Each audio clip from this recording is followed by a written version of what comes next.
The debate is on. Former President Trump agreeing to the ABC News debate with Vice President Harris and proposing two more. And body cam footage is released showing the police response to the assassination attempt during the former president's rally last month. The Morning Rundown starts now. From the Straight Arrow News Studio, bringing the stories that matter to you from across the United States and around the world. This is the Morning Rundown. Today is Friday, August 9th. Thank you for joining us. I'm Kara Rucker. Former President Donald Trump has recommitted to a debate with Vice President Kamala Harris after initially requesting a change of time and place given the change at the top of the Democratic ticket. Trump making the announcement during a news conference held at his Palm Beach estate on Thursday. ABC News has confirmed that Trump and Harris have agreed to debate on September 10th. This is setting up what is likely to be a high-stakes showdown in an already contentious election season. Trump has previously suggested holding 3 debates with 3 different television networks next month. His decision to debate on ABC marks a notable change of heart, given it was just 5 days ago when he announced the agreement with ABC was terminated and suggested he would only debate if Harris appeared on Fox News on September 4th. Trump is still requesting Harris accept 2 additional debate proposals. One would be held on Fox and the other on NBC. When asked by reporters if he will still do the ABC debate, even if Harris turns down the idea of multiple debates, Trump said he didn't know how that's going to work and reiterated the need for multiple debates with a new Democratic presidential nominee. As we saw in June, presidential debates have high stakes. Biden's performance setting in motion calls for his withdrawal and an eventual end to his re-election campaign. The ABC debate was originally slated to be the second and final debate between Biden and Trump, but now it's Harris at the podium. Harris releasing a statement saying she's glad Trump committed to meeting her on stage just 1 month away. And a quick look at the campaign trail. Today you can expect Harris in Arizona for a campaign rally, and Trump will be in Montana for a rally and fundraiser event. It's been nearly a month since the assassination attempt on former President Trump in Butler, Pennsylvania. Since then, questions swirling with multiple investigations and hearings on Capitol Hill, and a change in leadership at the head of the Secret Service. Now we're getting new information directly through the lens of Butler police. Body cam footage showing officers responding to reports of a threat on top of the unsecured building where the shooter propped himself up to take aim. While you can see the moments leading up to the shooting, officers frantically trying to get up on the building 12 feet high, it's the audio in the immediate aftermath of the shooting that is providing further confirmation of a major security lapse, frustration, and confusion in the officers' voices. I told them they need to post the guys over here.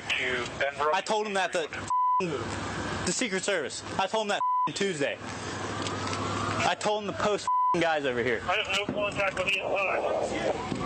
What? I thought you guys were. No, we're inside. I told them to post guys over here. I wasn't even concerned about it because I thought someone was on the roof. I thought that's how we. Like, how now can you lose a guy walking back here?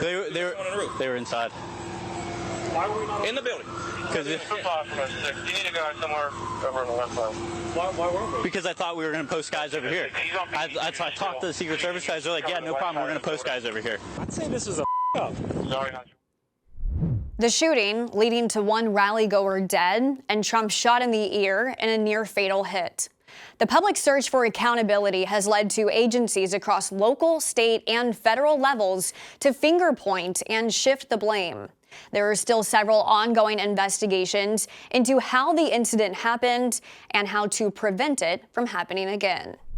The U.S., Egypt, and Qatar are calling for Israel and Hamas to resume ceasefire talks next week, calling them urgent as fears grow over a widening Middle East war following high-profile assassinations of Hamas and Hezbollah leaders. The U.S., Egypt, and Qatar have been mediating ceasefire discussions since they began. They want the talks to take place in either Doha or Cairo next Thursday. Early Friday, Israeli Prime Minister Benjamin Netanyahu indicated Israel will take part in those discussions.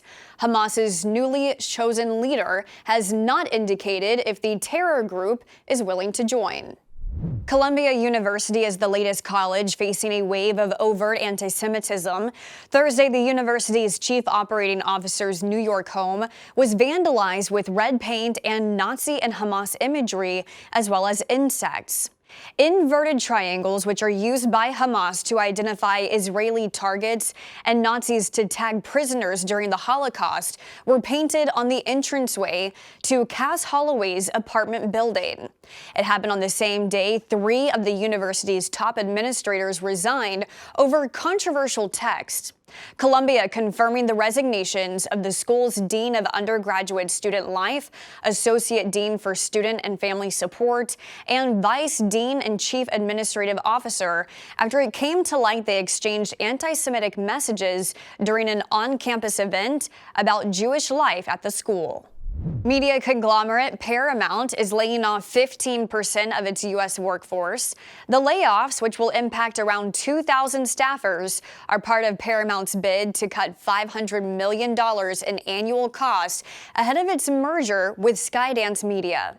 Paramount says it also plans to write down $6 billion worth of its cable television networks.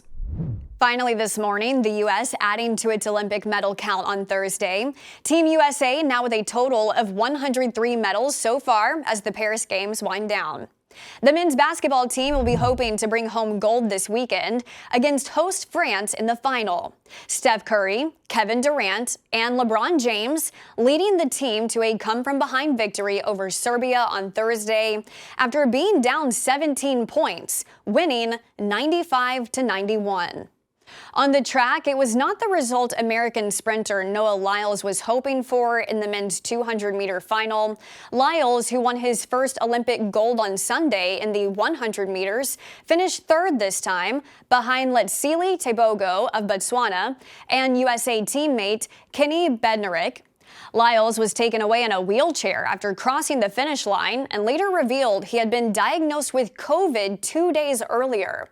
The USA Track and Field organization saying it followed all Olympic protocols to allow Lyles to compete. The track star, meanwhile, says he is proud of himself to have been able to still win a bronze medal. Later posting on Instagram, "It is not the Olympic I dreamed of, but it has left me with so much joy in my heart." These are your top stories for this Friday. We'll see you back here on Monday. Until then, I'm Kara Rucker. Have a great weekend.